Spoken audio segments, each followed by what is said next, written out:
Hello, good morning. That's not as much Portuguese as I have.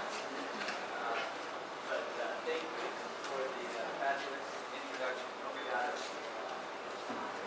And, is that better? Better?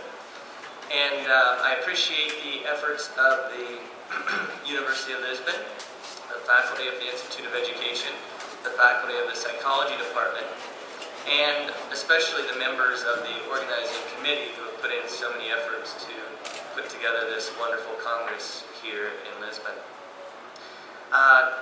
This first ever International Congress of Students Engagement in School is very important, as the remarks of the individuals who spoke before me have stated, and I hope that some of the information that I share this morning will be of value. Now, the preface is that I do participate in a number of international sessions, and typically I am very excited and enthusiastic about the content, and that means I speak very rapidly, and when I speak very rapidly, it is difficult to understand. So I will try to speak slowly and clearly, in English only. So, by a show of hands, it's great to see so many folks here today and your commitment to this important topic. By a show of hands, how many of us believe that student engagement is an important construct related to student success? Just by a show of hands. Okay? It's important.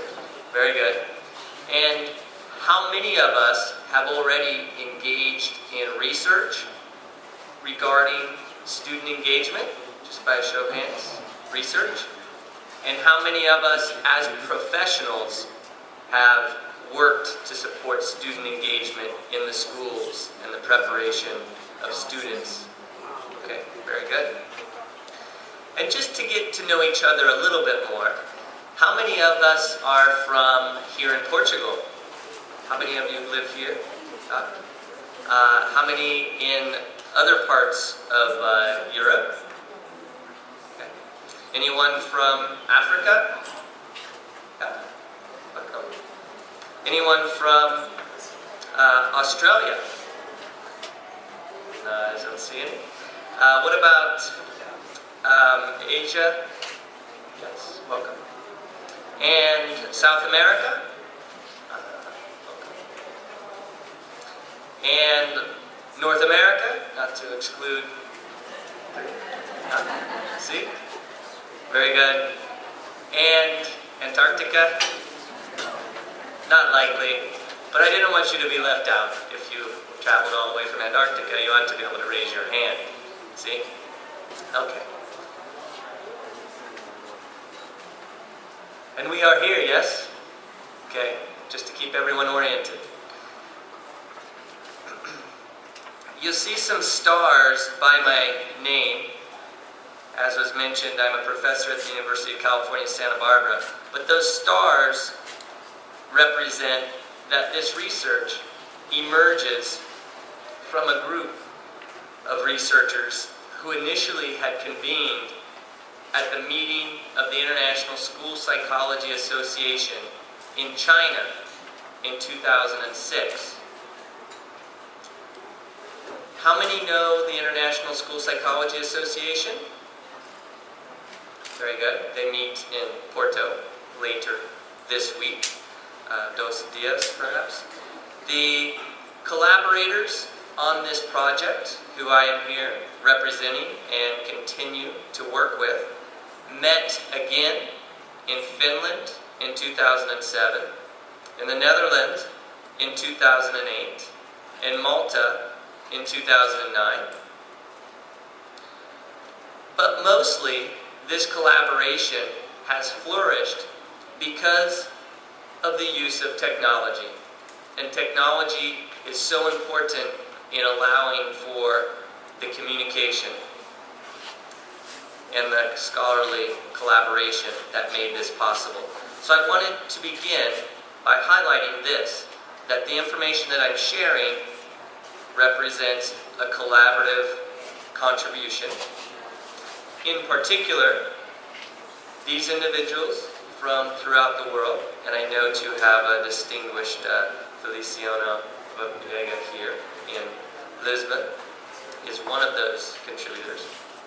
And there are many more, these are the primary investigators, and of course there are many, many more students and faculty throughout these countries who have participated as international collaborators on the project that I will be sharing. Okay?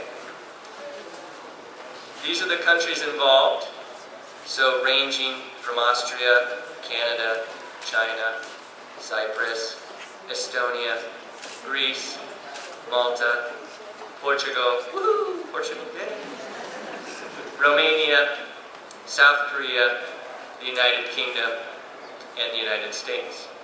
Okay, just to put it in perspective. So, why focus on student engagement in school around the world?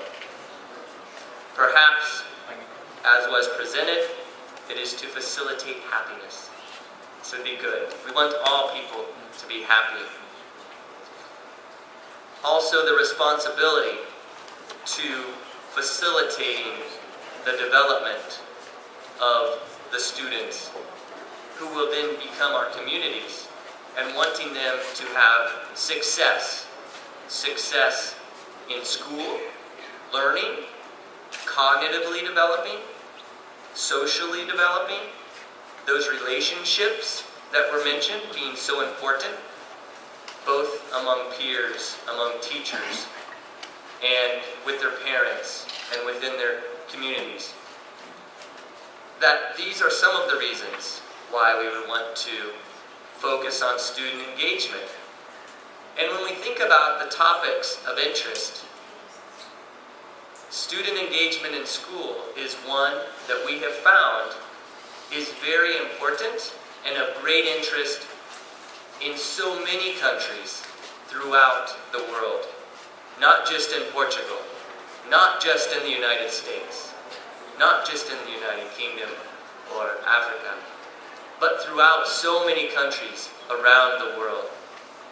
And there's been a fair amount of research over the past several decades on the topic of student engagement in school. And that is the emphasis that I will be sharing this morning. I believe it is important because the research allows us to understand student engagement, to understand how to help facilitate student engagement. And for me, bringing that research to practice to help children is so very important. Very important. So the research, and many of you I saw raise your hands, are already doing research that will be so important. And many of you were working with children in the schools that I saw raise your hands. And that is so important. But doing the research element that I'll be speaking to today sets the foundation to bring that science to practice and to inform policy. And again, trying to do this within an international context, understanding what the differences may be, but also understanding what the similarities may be. Okay, so we'll speak to this as I go through and present some information.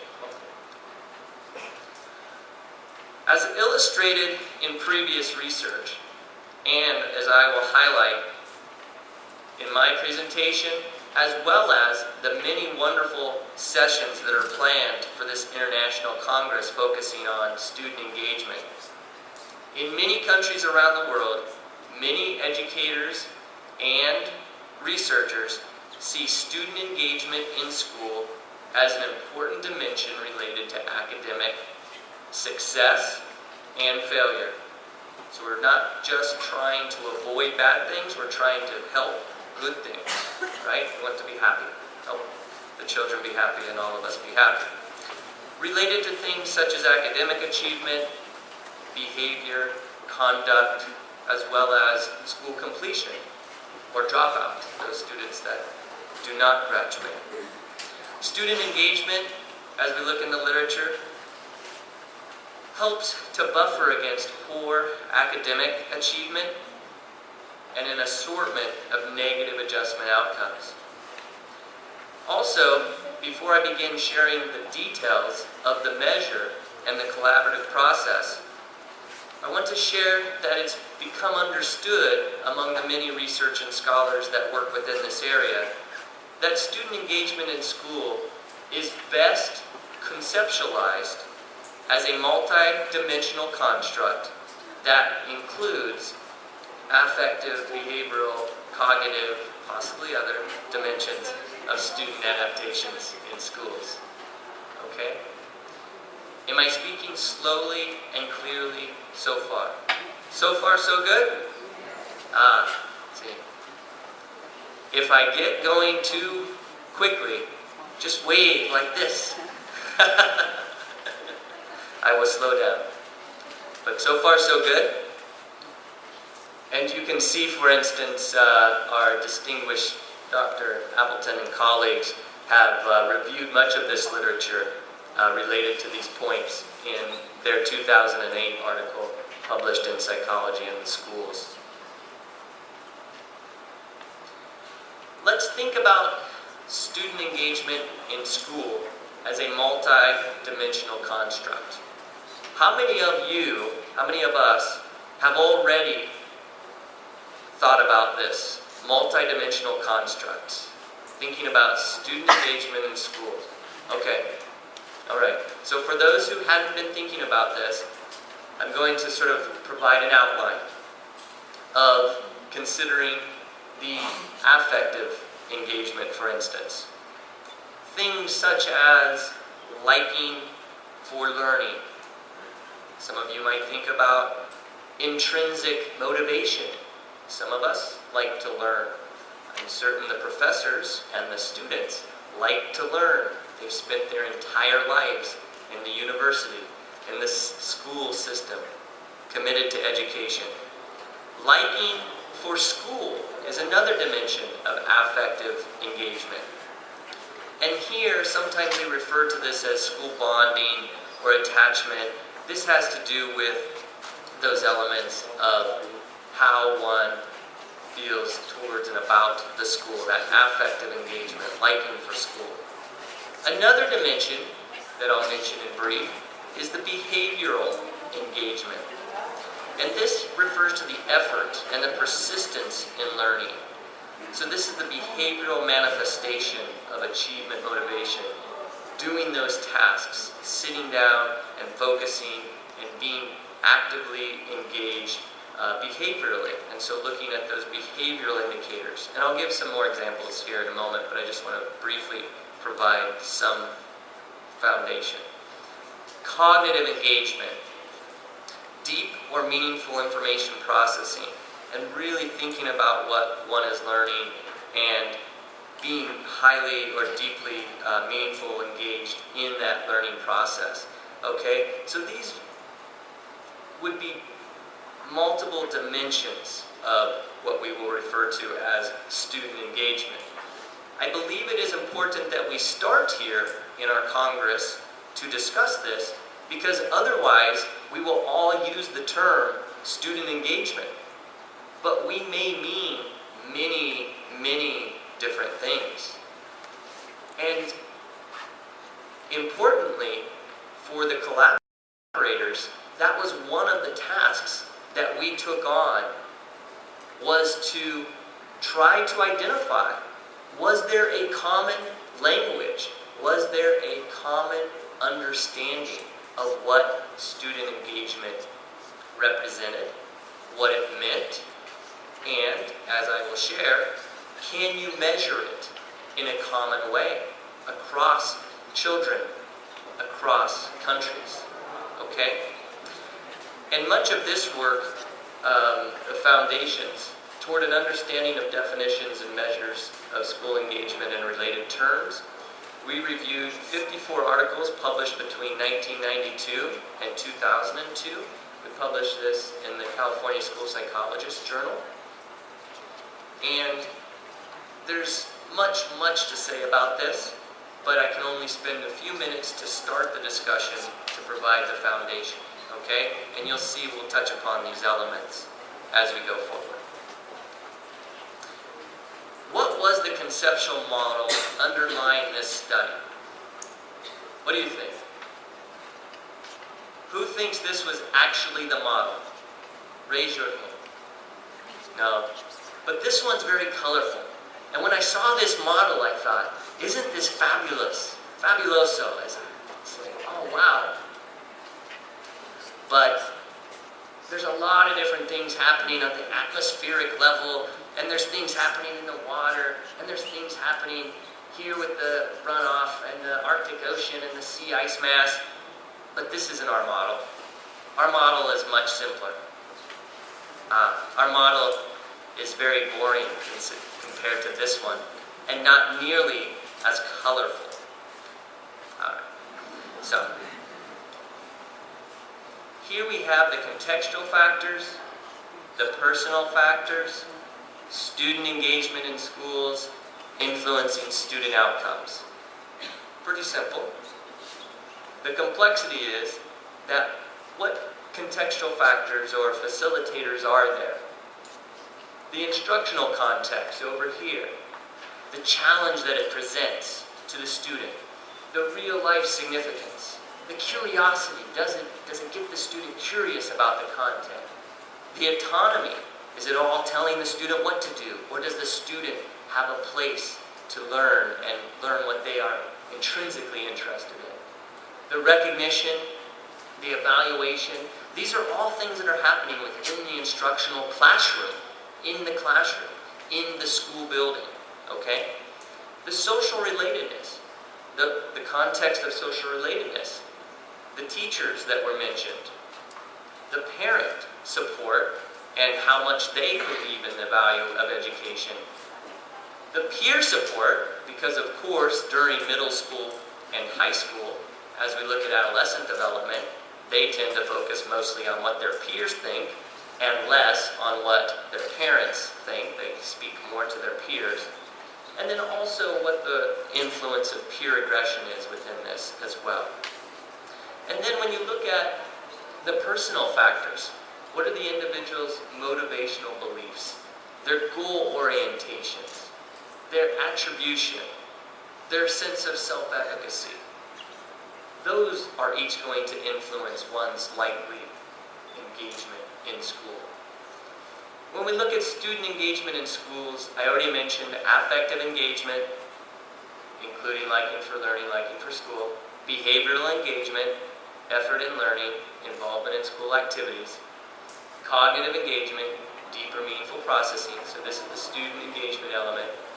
And all of this, we're very interested in how it influences positive student outcomes, okay? Such things as academic performance. Clearly that is a primary purpose of the school experience, academic performance.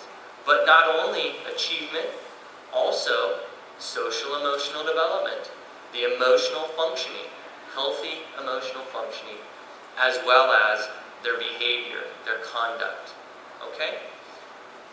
So probably not as exciting as this, right? But it's a simple representation of what we believe is influencing and associated with student engagement in schools. And we, again, refers to persons from, the data was collected in over 12 countries. The collaborators represent over 20 countries around the world. Not all collaborators necessarily collected the data, but those all persons were involved with the development and the exchange of ideas, and it took a lot of effort, right? Imagine trying to get 20 people in this room to agree on student engagement definitions and measures. Imagine that, right? And then imagine that you're not all in the same room and that you're not all from Portugal, right? You only have 1 or 2 persons from each of the countries. Sometimes you had 3 or 4, and you have 20 different countries. you're talking about 75, 80 different people putting in their perspective. Very difficult. However, you'll see that from the results, perhaps it's important, perhaps it was meaningful, perhaps it makes a contribution. The key question that I'm going to address today is the measure psychometrically sound? Okay? So if we are to understand student engagement, we as scholars need to collect data. Yes? And when we do that, we need a measure. There are a lot of measures. We reviewed 54 articles published in a decade that most of them all used different measures. So in 10 years, you may have 25 different measures of student engagement. Maybe that's good, maybe that's important. But also, we will tell you that if you look at those measures, they measure different things. Okay, so then maybe we got to have clarity. Perhaps it would be helpful for us to have a term, a construct that has a clear definition so that when we refer to it, we know what it means. Okay? And so we wanted to look at, in the development of this international measure of student engagement in school, is it psychometrically sound? Is it reliable? Does it have internal reliability? Does it have test-retest reliability? Does it have validity? Does it have construct validity? Does it have concurrent validity? So these are important questions we believe as a collaborative team, and we've fortunately gathered some data that I can share with you here today. How many of you, I know some of you are working on related projects, how many of you are already familiar with the International Student Engagement in School measure, the details? How many of you? As I know, just a handful. Okay. And this information is not, we've published one article, but we're working on this article right here. And we've been working on it, obviously, for years, and we continue to every day, right, Felicia? The participants, they were 7th, 8th, and 9th grade students from 12 countries. Over 3,400 collectively. We used a very specific sampling procedure so that we could have approximate similarity in types of schools across those countries. So for instance, in Lisbon or in Portugal, if you used a very small coastal community, and in America, if we used New York City, those don't seem to be similar types of children, right? So we had clear criteria for sampling of where these students would be drawn from what types of schools. And in some countries, there are very elite private schools that cost a lot of money, and they are likely very different than a public school where all children have access. And in some other countries, that's true as well. So we also focused on public schools within each of these countries, okay? Again, you'll have to read the article for all of the details. If I could speak quickly, I could tell you all of them now, but I won't do that. So you'll be able to read about this. There were about the same number of boys and girls that were ultimately included in these data from each of the countries throughout the world. And the mean age, the average age, was about 14 years old, 13.82. In total, 48 schools from 25 cities in 12 countries. Most countries used two schools, or two cities, at least two cities and at least two schools typically, but sometimes more. Okay, try to make it representative and following all of the sampling procedures. Okay. The measures, as I go through the measures, what I'm going to do is I'm just going to briefly share don't have time to go through all of the items, but I wanted to give you a sense of what was included on the entire measure. And you'll see the student engagement is one component. So in terms of perceived teacher support, a question such as, at my school, there is a teacher who cares about me. Okay? When you look at the coefficient alpha of those three items, 0.79, test-retest reliability, that was a 6-month test-retest, so in some ways you don't expect it to be the exact same over 6 months, but you would expect it to be somewhat similar, so you see 0.54, which is significant and it seems reasonable given the construct. So for each of these, I won't go through all of the details, but I want you to appreciate the measures that will be included in the analyses. Okay? So perceived teacher support, there were 3 items there. Perceived parent support. And by the way, why is it called perceived? Who do you think is providing this information? The student, right? So that's why it says perceived. If you just say parent support, sometimes that's confusing because sometimes we think that must have been measured in some other way. So that's to clarify why we list it as perceived student parent support. There were 8 items. Asking the children about school, their monitoring their academic process, progress, discussing their schoolwork with them at home. It was asking the children about this, what they thought about how much their parents did this. You can see the 0.85, 0.66 in terms of the correlation coefficients being reasonable. Perceived peer support. There were 3 items included, such as, at my school, I have a friend who talks with me about my problems. Okay? Again, you've got good coefficient and reliability. Perceived instructional practices. This included 24 items, a little bit more robust, a little bit more complex, and it represents what's happening in the classroom at school. Okay? And this is largely drawn, these items were largely drawn from motivating instructional context inventory, the MICI, and it looks at things such as the 6 subscales include the challenge, the real life significance, the curiosity, the autonomy, the recognition, and the evaluation. Okay?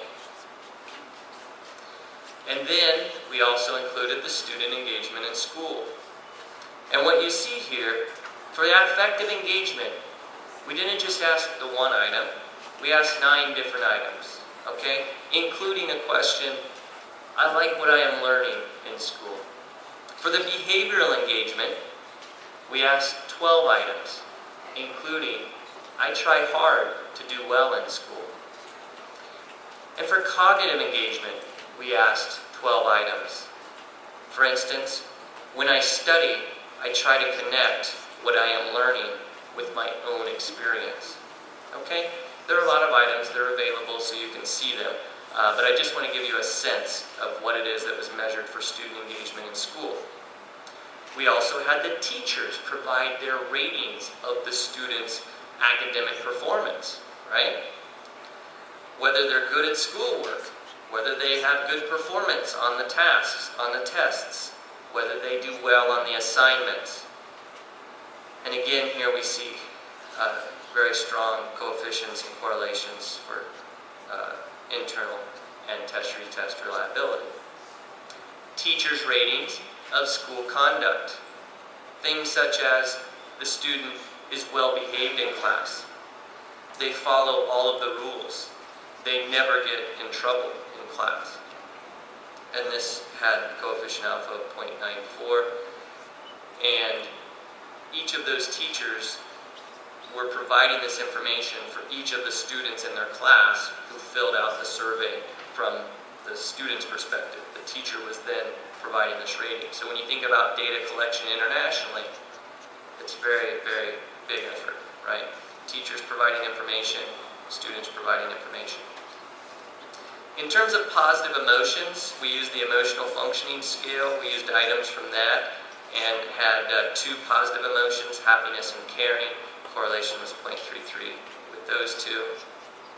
And so I want to share with you in brief before the reliability and the validity of the scale was examined, the interclass correlation of the full scale scores of student engagement between countries was first examined. And this was a necessary step to first determine if the data from those 12 countries should be combined and examined as one, or whether we needed to parse them, or maybe have 12 different versions, 12 different data analyses, okay? And so, when you look at the use of hierarchical linear modeling, the results reveal that only 9% of the variance in student engagement resided between countries, okay?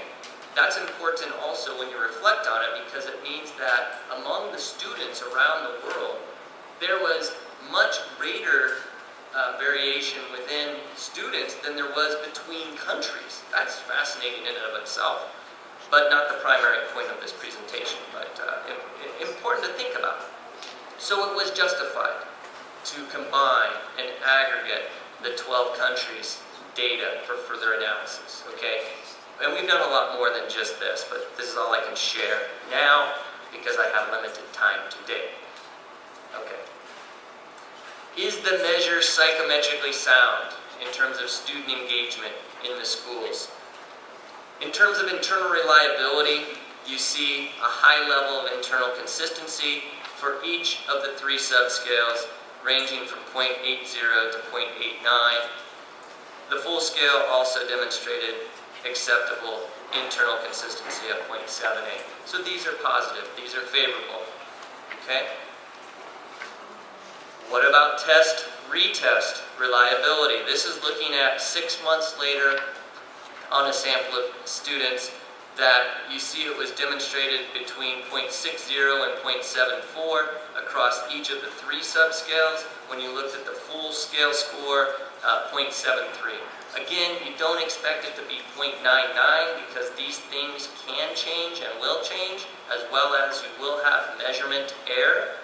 But these represent what we would consider reasonable test-retest reliabilities as generally accepted. In terms of construct validity, we did a one-factor model to see whether or not it appears that this is all one single latent construct of student engagement. That model did not fit the data well. We did a 3-factor model with 3 latent constructs: affective, behavioral, and cognitive. That received a reasonable fit with the data. That was positive. That was good. We also completed a second-order model with student engagement as a meta-construct and affective, behavior, and cognitive specified as first-order factors, and student engagement as a second-order factor. This revealed a reasonable fit with the data also. So the first model, not good fit. The next 2 models, good fit. So then we explored this a little bit further. To compare the 3 models, we used the AIC instead of the chi-square change because the 3 models were not nested models, okay? And given the data set, there were several competing models that could be ranked by their AIC ratings here, with one having the lowest AIC being the best, okay? And given that the second-order model had the smallest AIC, it was concluded that it was the best fit model. Okay? And these results indicate that the affective, behavior, cognitive were the 3 scales associated with student engagement. Thus, an average of these 3 subscale scores could be a parsimonious measure of student engagement. Okay, so from those analyses, we can believe that we have preliminary evidence, let's say, to support the use of the student engagement measure. What about concurrent validity? So it can't just be reliable, right? We want to know what validity it has. Valid for what? What is it measuring? So the correlations between the student engagement and the contextual factors, namely the instructional practices teacher support, peer support, and parent support were examined. And you can see that they were all correlated positively and significantly with instructional practices, teacher support, peer support, and parent support. Okay? So this was another piece of information. Okay? I know it's small. It'll be in the article, so you can just email us, and hopefully within the next year, it will be available to all, right? For the 3 subscales in terms of looking at concurrent validity, here we see that the positive emotions, academic performance, and school conduct, right down here. Positive emotions, negative emotions, academic performance, school conduct, again, we do see significant correlations with those in the directions that were anticipated as well. Okay, so in summary, for this, I have another little bit of information if I have time, but for this, the scale had good internal as well as test-retest reliabilities. Okay? The data from these 12 countries had the best fit with that second order model, which is consistent with the conceptual understanding that was presented and that the collaborators had agreed upon. This is a really big deal, by the way. When you spend several years of your life and you're wrestling with the details and the subtleties of the wording and the phrasing of each item, and several years later, like 4 or 5 years, you run these analyses. If these analyses suggest, not it, wrong, we spent all that time, we thought we were so clever. I was depending on everyone else to be smart, and we missed. But no, in this instance, this is really, you look at this across the collaborators and you can imagine, wow, this is good. It is good. We learn a lot when it's not good, but we celebrate a lot when it is good, and hopefully we also continue to learn. This supports the conceptualization that student engagement is a meta-construct with an affective, behavioral, and cognitive components. It's revealed that instructional practices such as teacher support, peer support, parent support, emotions, academic performance, and student conduct are associated in a reasonable way and indicate good concurrent validity of the scale. And it's also our belief that this provides preliminary evidence, a foundation to move forward, that this could be used as a measure of student engagement in school in countries around the world. Okay? We have data to support that position. And in many instances, when you look at that student engagement literature and you look at the studies around the world, they'll use a measure, and sometimes it looks like a pretty good measure, and sometimes it looks like a not very good measure, but they rarely have all of the psychometric properties examined. Usually they just use it. And unfortunately, a lot of times, it was something from the US that they just simply took and put into a different language for the different country, did not consider the context, did not consider the conceptual foundations. And what's important at this point is for each of you to understand the process that we went through for years and years and are still going through is fundamentally different than just choosing a measure, using it in your country, and then pretending that it means something. What we're trying to do is first establish that measure and, of course, continue to do the good research to see what it is associated with across many of these countries. And there are so many exciting projects in each of these countries, and I know many of them will be featured here at this Congress, which is so important. And that is going to be much knowledge and information gained, but it starts with having the foundation of the measure. Okay? Now, I was hoping that I would have just a little bit more time, which I think I do, based on what I see here, to share some other exciting stuff. Yes? Want me to share or no share? Okay, we'll share. All right, since I prepared it, we have been focusing on developing a brief version. There's been a lot of discussion among the collaborators And I want to first highlight Dr. Shuifeng Lam, who's one of the primary investigators on this project, as well as Dr. Shelley Hart, who was a doctoral student in the program at the University of California. We've been collaborating on this because ultimately, I believe that efficiency and effectiveness. Efficiency and effectiveness. Okay? Efficiency has to do with, can we use the fewest number of items? The effectiveness has to do with, but can we still get it mostly right? Can we get it as accurate as possible with the fewest number of items? Right? If you use 172 items, it takes a long time for children to provide that information. If you use one item, but it could be very good, very, very good. But if you use one item, that'd take a child like 2 seconds, boom. But it may be that that doesn't provide valuable, helpful information really related to the construct. So it's balancing the efficiency and the effectiveness. And so I've been committed to trying to get us to the point where we have a brief student engagement in schools international measure. A brief one. And given that we collected a lot of data, that affords us the opportunity to do analyses to try to cut out some of those items. Yes? Does this seem like a good idea so far?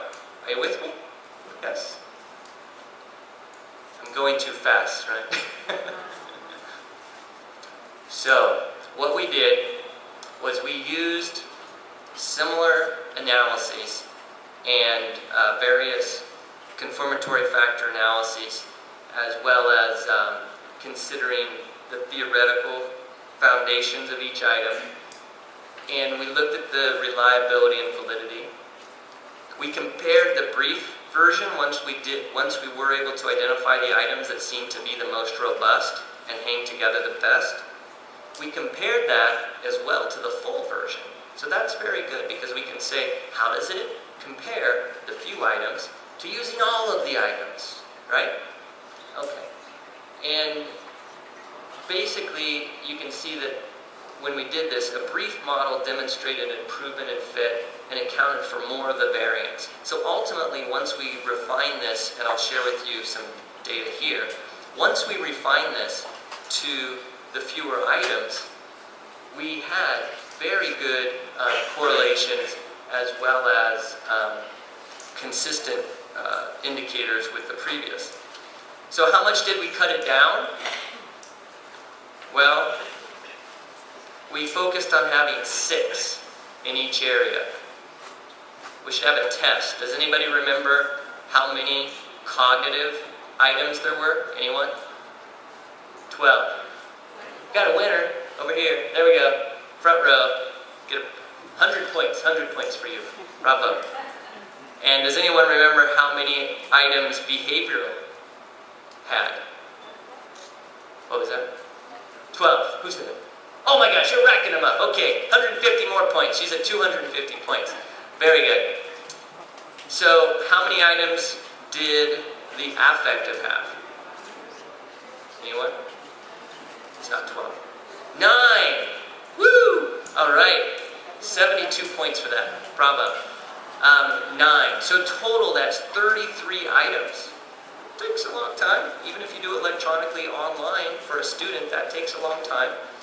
We were committed to seeing what we could reduce it to, but also wanting to maximize the integrity, the effectiveness. And what we found was we could limit each to 6. 6 items each. That's cutting the ones that had 12 in half. It's cutting the others by a third. Very good, yes? And as you can see, the items have held up across both between them as well as when you look at the alpha within like the revised scale. And so, this is all to say that where are we going with this? Well, from what I've shared with you today, hopefully you understand that there is an international measure of student engagement in school that may be used with preliminary evidence of psychometric properties that are sound. By a show of hands, how many of you already knew that before you came into the room today? like 5 people. So everyone's learned something. We should be happy. Yeah. All right. Well, if I want to take a real big risk, I'll say, how many are excited about learning this information? Oh, all right. Very good. Bravo, bravo. Thank you. Very good. Okay. We collectively, myself, colleagues that are collaborating on this, continue to engage in further analyses and collaborative efforts to understand and develop an optimal measure of student engagement that we can use in many countries, perhaps not all, right? Perhaps not all, but in many countries throughout the world, and know with confidence that it is meaningful and that when we communicate with each other, we're actually communicating when using this measure about very similar content and constructs. And that is important in advancing science, in advancing scholarship, and ultimately what I believe that Dr. Burden and Dr. Appleton will be speaking of in the next 2 days, and many of you in the sessions, about how to then help children and help to facilitate that student engagement in the schools, right? We welcome further collaboration from those who share enthusiasm for this, and if you are so interested, please do email us. I know Dr. Viega here. You also have my email information, and I hope that you've learned a little bit from the information that I have shared today. It will be exciting to continue to learn more from each of the sessions, and I know many of you have so much to contribute to these discussions. And I want to finish by saying, obrigado for your time. Thank you.